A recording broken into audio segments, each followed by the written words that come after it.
Good morning, everybody. Welcome back to our not so active journey. Wanted to come on and explain why we haven't been up into the mountains, why we haven't done any trips since our last camp out. And as you can see, looking out there, that's the reason why. You can see through the haze. I'm only about 6 miles away from the foothills. I'm up here at a local in-town reservoir. That's why there's cars and campers over there. There's a hiking trail around this, but you gotta have a special permit to get into this park, so I'm not going in. But being 6 miles away from the foothills, right out there, on a normal day, you can pretty much count the trees up there on the hill, on that mountain. Right here where I'm at, it's hazy, hard to breathe, and I'm just northwest of where we live. I'm actually just down the street from where my daughter lives. But it's this way all the way around. This morning at 7 o'clock, I checked the air index for our area, and it was at almost 70, which is moderate high. Panning around, you can see the haze over the reservoir right there.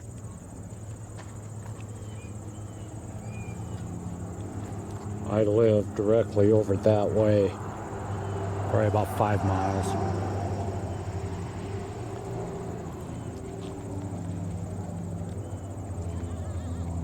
So that's why. Having COPD, I can't get out. I can barely breathe in this crap. And for health reasons, we've decided not to go up. Now, about 3 weeks ago, I don't know how many of you follow the news, but about 3 weeks ago, I think it was, Denver area actually had, for 4 days straight, the second worst air index in the world. Not in the United States, but in the world.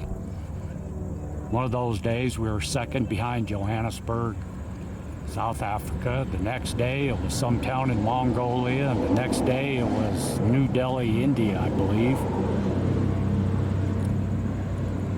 And if it's this bad down here, you can imagine what it's like up there. Plus being in drought situations like we're at, there's no fires. I believe the fire index is at moderate high. So that's why. Now, if you remember right, in our last videos with our camping trip, we had problems with the batteries in the truck going dead and the battery in the camper. Well, the camper battery had ended up with a dead cell, which I don't understand. The truck should never went dead. I've checked the whole truck out, the electrical system since we got back. There's not a thing wrong with it. So I'm positive that the door was left ajar after being opened and that gift that we received sitting in the back seat. Luckily, we were able to get the truck started, and we'll go from there. We do want to get out. This is killing us, not being able to get up and doing some research. Another thing that we got coming in the future is I've got upgrades on Squatchzilla. So video on that will be coming out, because I am going to do a different video. I'm going to do an install video on this upgrade, and then we'll do a review of it afterwards.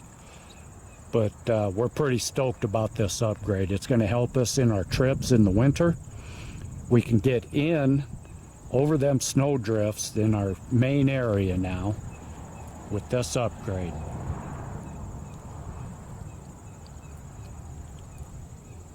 So that's coming in the future. Basically, that's everything. We just been staying home, been doing some more research. I want to mention one thing. A good friend of ours Jason Frank has started his own channel, and he's another researcher here in Colorado. He's got a book out called Harry's. Let me try to remember. Harry's Bigfoot of the Rockies. It's a great book, and the name of his channel is Bigfoot of the Rockies Outdoor Adventures. Jason Frank. So go over and give that channel a look at. Give him a subscribe. He just started it up about 5 months ago, and he is one of the top researchers in Colorado, in my opinion. I've learned so much from him. I've been out with him on campouts.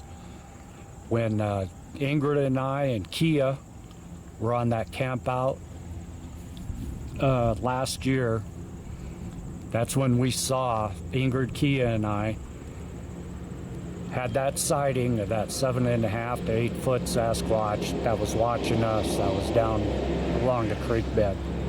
Jason was there.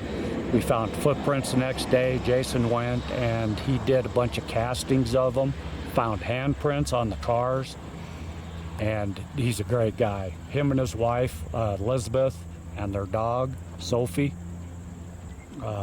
So go ahead and give him a shout out. Tell him Sasquatch Journey sent you.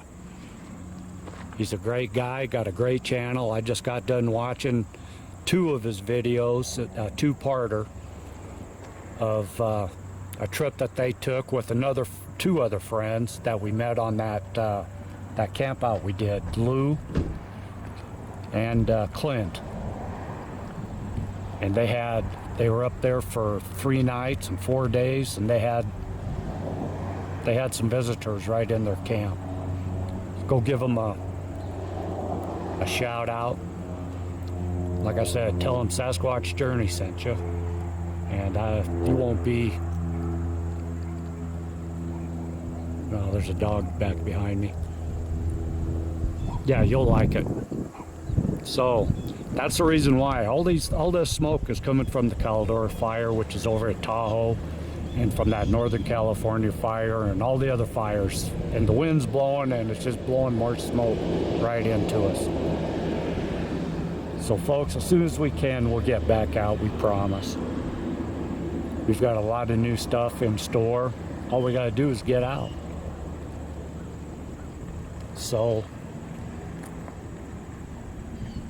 this is terrible. From where Ingrid works, you can see the skyline of downtown Denver, and you can't even see it. Every day it's like this.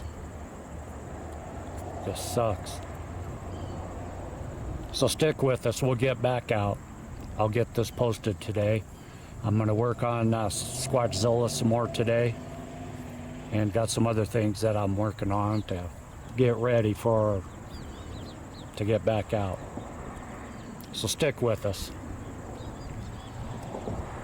Give Jason a shout out over there, and subscribe, and we'll catch you later. Peace. Okay, I just got home a little bit ago. I loaded up the last clips that I was making about the smoke, and watching the clip didn't do the smoke, show it like it was. In that clip you saw the small little foothills on the bottom of the smoke. Well, what didn't show up was that behind those small foothills are tall mountains that you can't see in that clip. There are huge mountains all the way down that range that I was shooting, and you can't even see them on the clip. So I wanted to come on and explain that. You can see the short foothills, but you can't see the big mountains. There are huge mountains back behind those short foothills. One area that I did pan going to the left, should be able to see Pikes Peak on a normal day. You can't see to the south of Denver, period. So just keep that in mind. I'm going to add a card to the end of this video about a trip that we took last year, I believe it was, called Squatching Through the Haze.